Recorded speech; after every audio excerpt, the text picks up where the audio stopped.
नंदाय ललिता त्वतीर्थं माया पुण्यशुच तथा मित्रपदं नाम तथा केदारमुत्तमम्। आस्था, श्रद्धा एवं सबसे प्राचीन सभ्यता का साक्षी है यह वाराणसी शहर। यहाँ कल कल बहती पवित्र गंगा नदी की धारा जिसके समक्ष विद्यमान है यह ललिता घाट। मत्स्य पुराण में तीर्थों की चर्चा के अवसर पर ललिता तीर्थ का वर्णन हमें प्राप्त होता है। साथ ही साथ स्कंद पुराण के काशी खंड में भी जहाँ नवदुर्गा घाटों का वर्णन होता है वहां भी ललिता घाट का नाम अंकित है। ललिता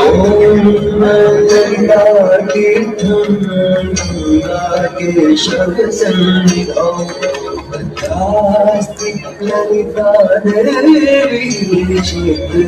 शाकरी परा साच पूजा सर्व संपत् समृद्ध ललिता पूजका जातु विघ्नो न जायते कृष्ण ललिता परिपूज्य वै नारी वा पुरुषो भाति ललिते वाञ्छितं परं स्नात्वाच ललिता तीर्थे ललितां प्रणिपत्य वै लभे सर्वत्र लालित्यं यद्वा तद्वानुलभ्य च लभे सर्वत्र लालित्यं यद्वा तद्वानुलभ्य च। गंगा नदी के तट पर स्थित है ललिता तीर्थ जहाँ क्षेत्र रक्षा करने वाली दुर्गा रूपी ललिता गौरी का निवास है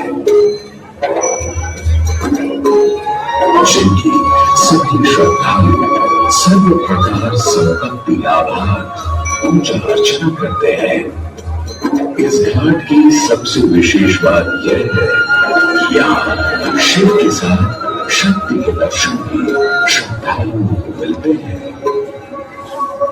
घाट के ऊपर गली में मां दुर्गा को समर्पित देवी ललिता का मंदिर विद्यमान है। साथ ही साथ यहाँ काष्ठ एवं ईंट से बना राजराजेश्वर मंदिर भी स्थापित है।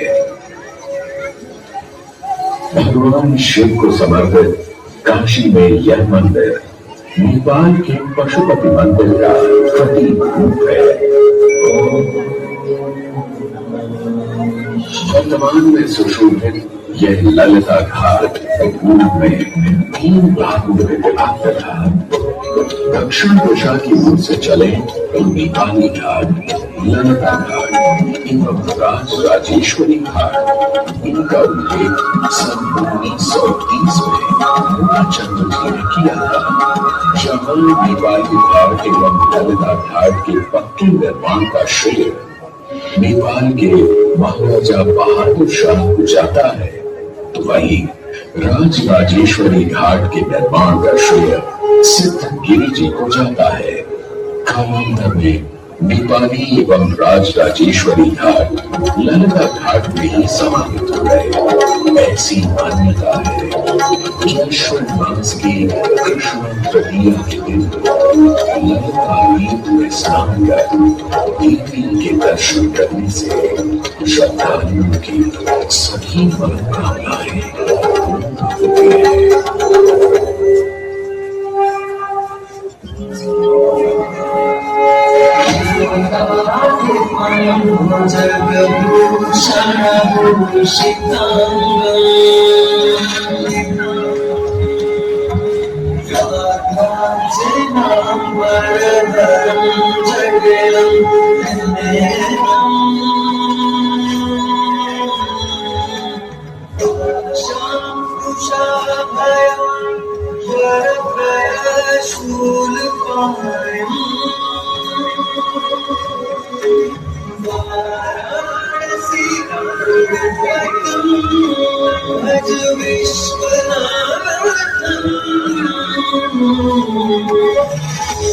जो सभी जीवों के स्वामी है, जो सर्वों को आभूषण के रूप में धारण करते हैं, जो बाघ की खाल को सुशोभित करते हैं, सूर्य, चंद्रमा और अग्नि उनके 3 नेत्र हैं तथा वो जटाधारी है, पाश, अंकुश और त्रिशूलधारी है।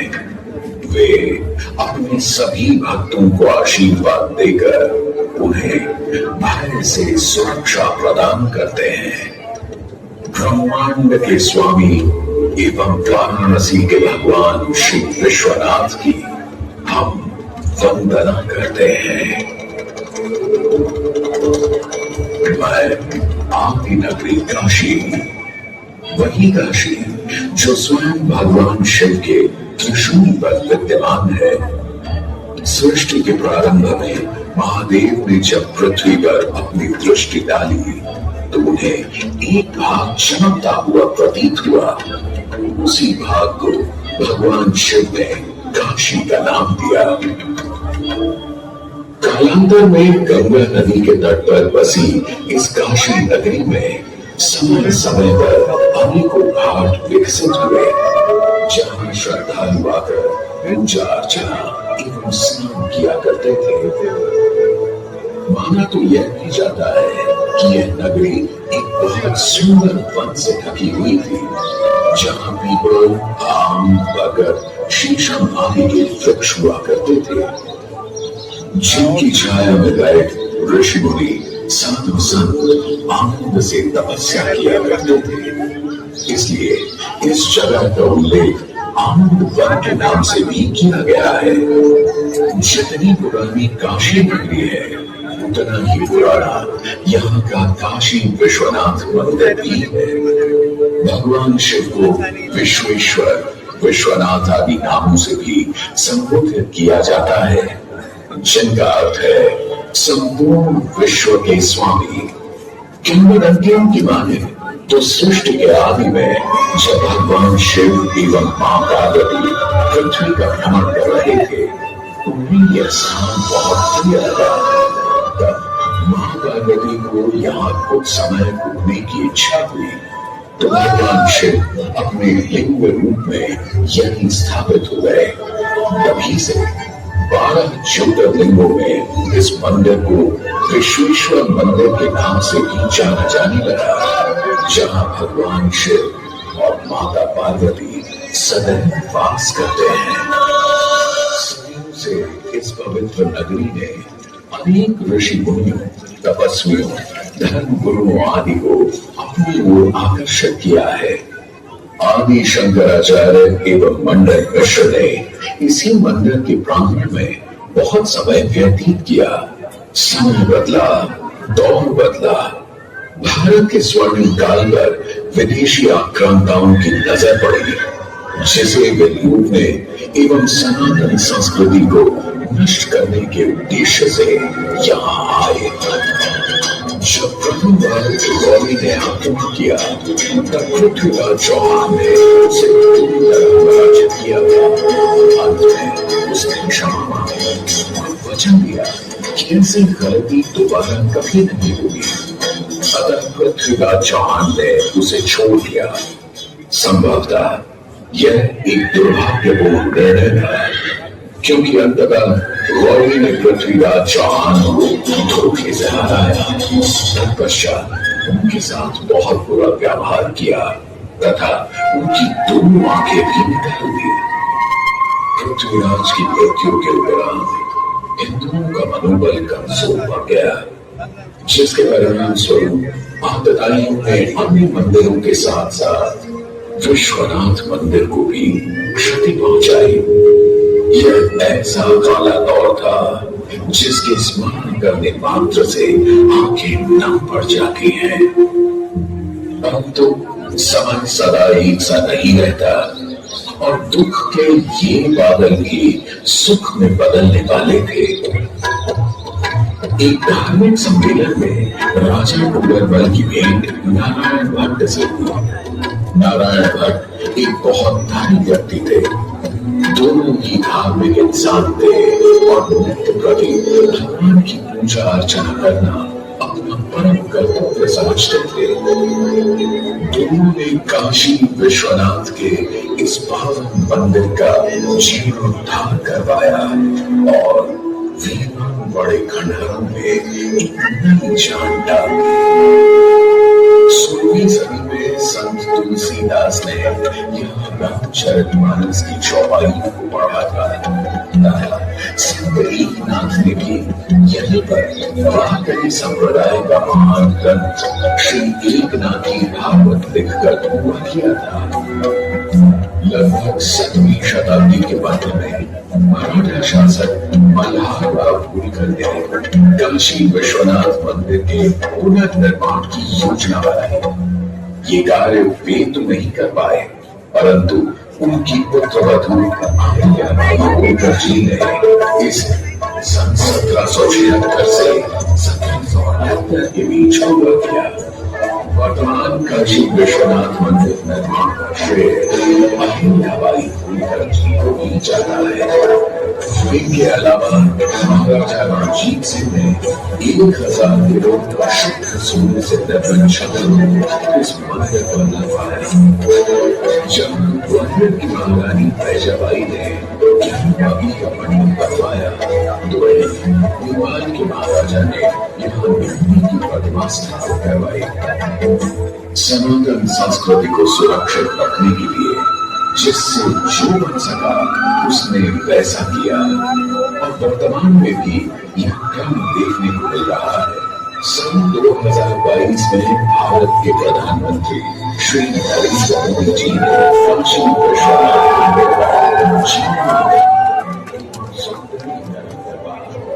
इसके स्वर्ण कार्य को फिर से एक बार जीवित करने का प्रयास किया।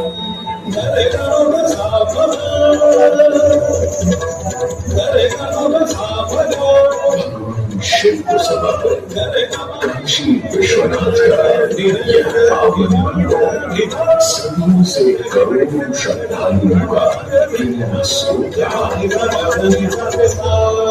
और सदैव के लिए रहेगा।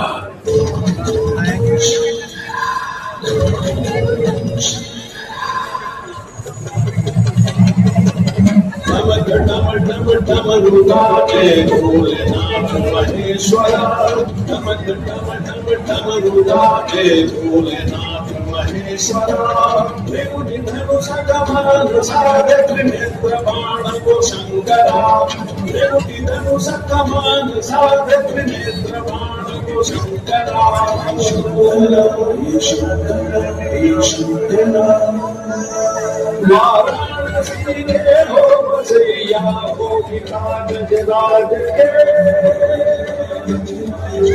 वाराणसी के हो बसैया हो विराज राज के, सजे मां पार्वती के मांगने सिंदूर से, सजे मां पार्वती के मांगने सिंदूर से,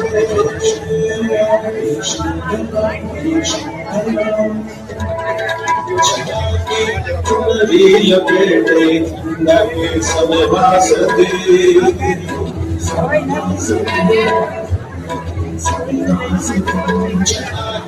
चुनरी लपेटे गंगा के समय वासते चंद्रमा की रजत गामी शीश तुम्हारी प्रकाशते चंद्रमा की रजत गामी शीश तुम्हारी प्रकाशते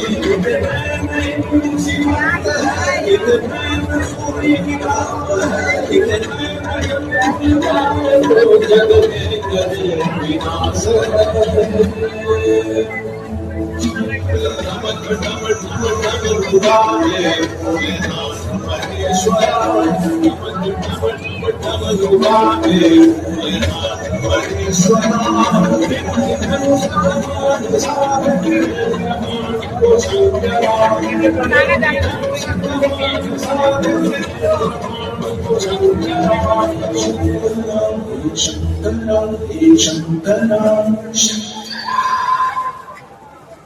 नमः पार्वती पतये